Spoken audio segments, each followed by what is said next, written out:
This is the sixth video of genes and patterns of inheritance.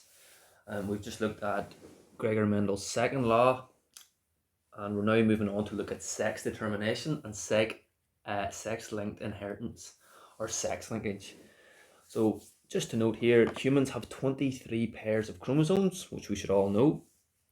And of those 23 pairs, 22 are autosomes, non-sex related, and one is the sex chromosome, and that is the X and Y chromosome. So sex chromosomes are those chromosomes within the entire set of chromosomes that carry sex-determining genes. Sex determination is associated with the inheritance of sex chromosomes, which in most species consists of an X and Y chromosome. Autosomes are the other chromosomes which are not involved in sex determination. There are 22 autosomes and one sex chromosome pair within the human nuclei. Now, if we look at this karyotype, we see here at the bottom right hand side, just here, we have our sex chromosomes, an X and a Y. So if there's one of each, in this case, and it's a human, XY indicates that this is a male. The other 22 are autosomes, not sex related. So the photograph is showing a normal human male, 22 autosomes, and one pair of sex chromosomes, X and Y.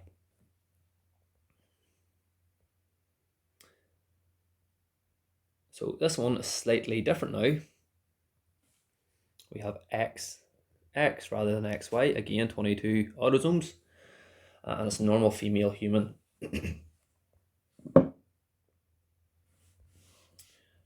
One pair of sex chromosomes, XX.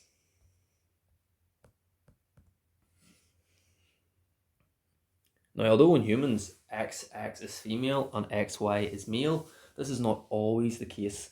We have an example here of some species where the male is in fact XX, two X chromosomes, and the female is XY. Butterflies, moths, and birds, the homogametic sex, XX, is the female, and the heterogametic sex, XY, is female. Again, the prefixes that we should know: homogametic, homo for one type, hetero for two types, heterogametic, one of each type, XY. So in humans, the number of characteristics in humans that appear much more frequently in males than females. So this pattern of inheritance is typical of sex-linked traits, and there's a number of examples within the human population. So the best examples are color blindness and hemophilia. Okay, and with a sex-linked condition, it's going to be more dominant in one of the genders. So here we have a pedigree diagram for a family, and this family suffers from hemophilia. Now, not everyone in the family suffers from hemophilia, but anyone here with this black box, like so, is going to have hemophilia. Now, you'll notice here, both people in this family tree, in this pedigree diagram, with hemophilia are male, David and John.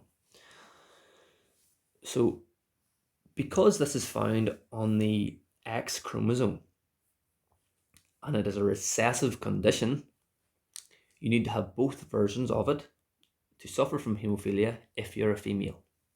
If you're a male, however, you only have one X chromosome, so you only need to inherit it on your X chromosome from your mother. So a few things we can take from this. The mother, Mary, has to carry hemophilia. She does not suffer from it, but she has passed it on to her son David.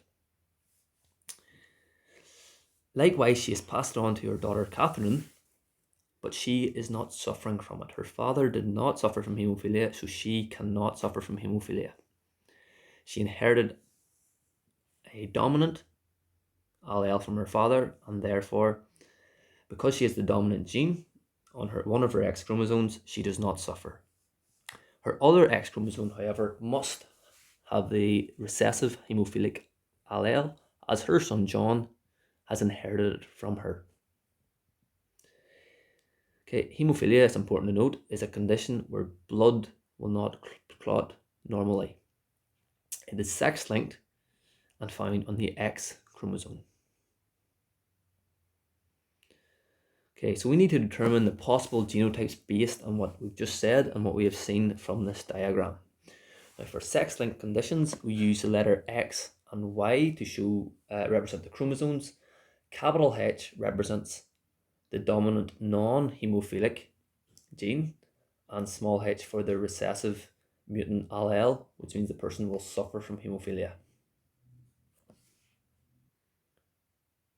So, as we said, Mary has passed this on to your son, so she must have one version of the mutant allele. So she is female, she'll be XX. She's healthy, so she will have one normal, and she's passed it on, so she must have one recessive. James, the father, will be XY because he is male. He does not suffer from hemophilia, so he has got capital H. David does suffer, so he'll have a small h, and he's male, so his other one will be Y.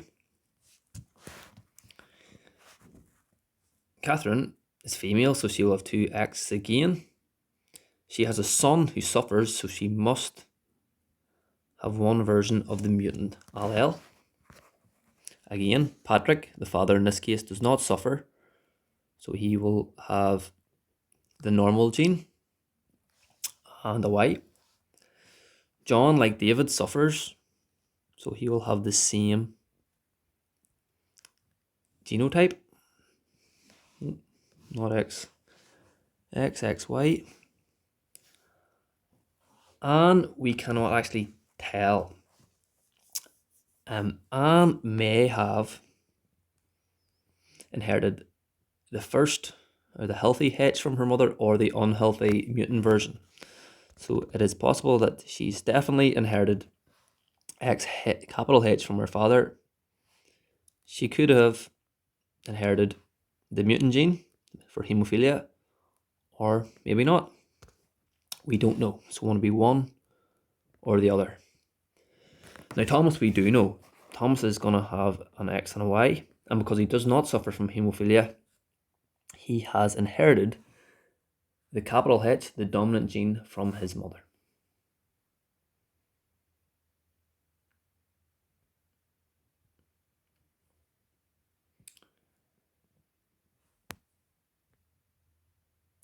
So that's it for sex linkage.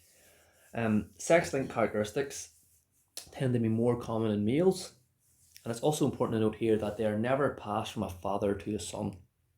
A son will never inherit their X chromosome from their father, so therefore, in each case here, and this is the way it is, the son is actually inheriting hemophilia from the mother every single time.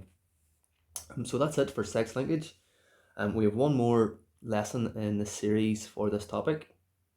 So hopefully that makes things nice and clear for sex linkage, how it occurs, and the effects of it.